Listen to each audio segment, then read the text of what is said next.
बऱ्याचदा यार आपल्या लाईफमध्ये आपल्याला असं वाटत असतं की आपण जरा पर्पजलेस फील करतो आणि इथून पुढच्या लाईफमध्ये मला काय पर्पज अचीव होईल का नाही काय माहिती. इतर लोक तर हे अचीव करतात ते अचीव करतात, आपण मोठे मोठे इन्फ्लुएन्सनं बघतो आणि म्हणतो की ते ना एका ओव्हरनाईट सक्सेस कशी काय अचीव केली.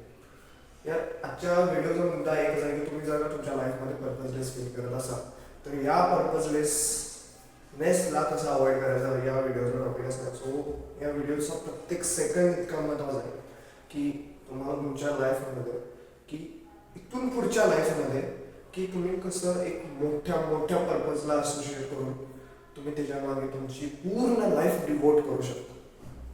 Right. So before wasting any time, let's get start.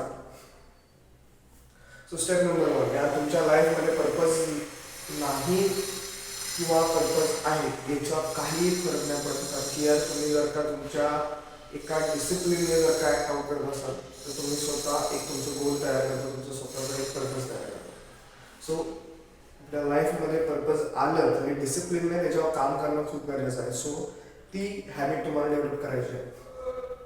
So step number two is nothing but making short term goals and long term goals. यार पर्पज हे काय असं नसतं की बाय बर्थ कुणाला नाही येतं. पर्पज हे विथ टाइम तुमचं डेव्हलप होतं यार. ते तुम्हाला पर्सनल लेवलवर काय तर अफेक्ट करतात या सर्कमस्टन्सेस सराउंडिंग आणि त्यातून तुम्ही एक तुमचं गोल डिसाईड करता, तुमचं पर्पज डिसाईड करता आणि त्याच्यावर ॲक्ट आउट करायला स्टार्ट करता. सो ॲट द एंड मी स्टेप नंबर 2ला एवढंच म्हणेन की तुम्ही जर का तुमचे शॉर्ट टर्म गोल्स आणि लॉंग टर्म गोल्स जर का फॉर्म केले. शॉर्ट टर्म गोल्स काय असतात? शॉर्ट टर्म गोल्स हे असे गोल्स असतात की जे तुम्ही शॉर्ट पिरियडमध्ये अचीव करू शकता. उदाहरणार्थ एका स्पॅन म्हटला तर एक आठवड्याचा किंवा 2 आठवड्याचा किंवा एक पूर्ण महिन्याचा.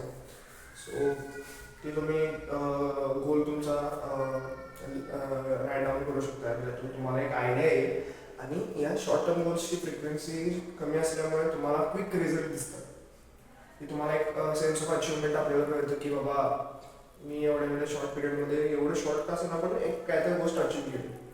लॉंग टर्म गोल्स हे असे गोल्स असतात जे तुम्हाला एक 6 month down the line, 1 year down the line अशा पिरियडवर तुम्हाला पाहावे लागतात किंवा ते गोल्स म्हणजे पर्पज ते त्या लेवलवर सेट होतं.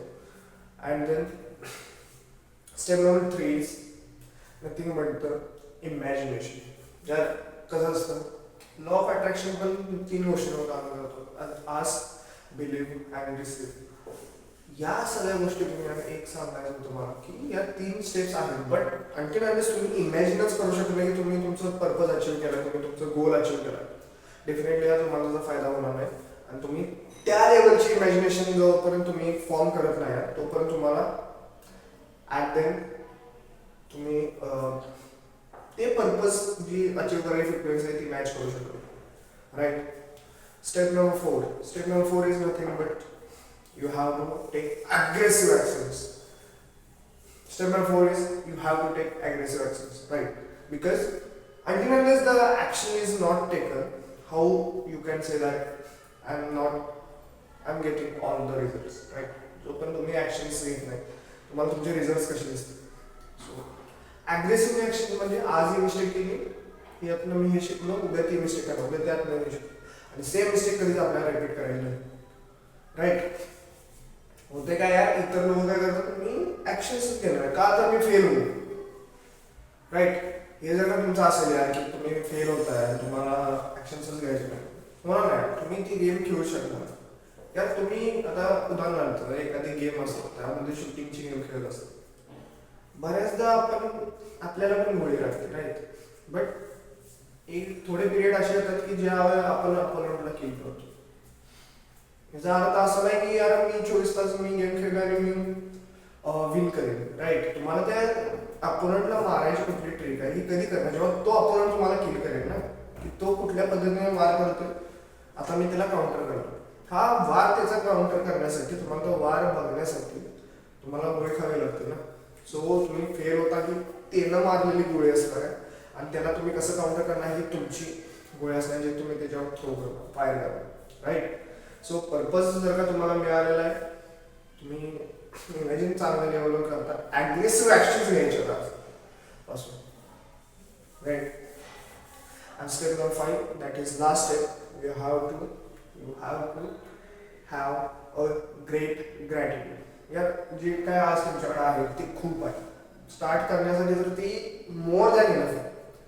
फक्त आपण आपला बिलीफ सिस्टम स्ट्रॉंग करायचा की ज्या देवाने मला हे सगळं दिले, जे मला इमॅजिन करतो मी, जे मी याच्यासाठी ॲग्रेसिव्ह ॲक्शन्स घेतोय, जे माझ्यासाठी मी गोल्स पर्पजेस आमचं राईट डाऊन करतोय, सगळं सगळं सगळं करतो, ते पण एक दिवस मला मिळेल. पण ते कोणाच्या कृपेने? त्या देवाच्या कृपेने. एक सुपर पॉवर आपल्या लाईफमध्ये ॲड करत चाललाय की ज्याच्यावर तुम्ही पूर्णपणे रिलाय करू शकता, त्याच्यावर तुम्ही पूर्णपणे बिलीव्ह करू शकता.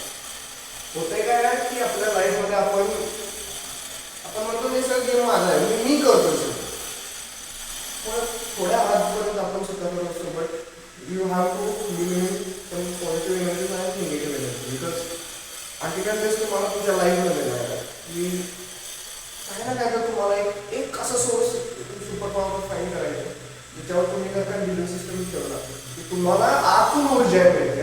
की आतून आपण पॉझिटिव्ह व्हायला स्टार्ट करतो. मी हे करून टाकणार, मी हे एक्झाम क्रॅक करणार, मी हा जॉब क्रॅक करणार, हा इंटरव्ह्यू क्रॅक करणार.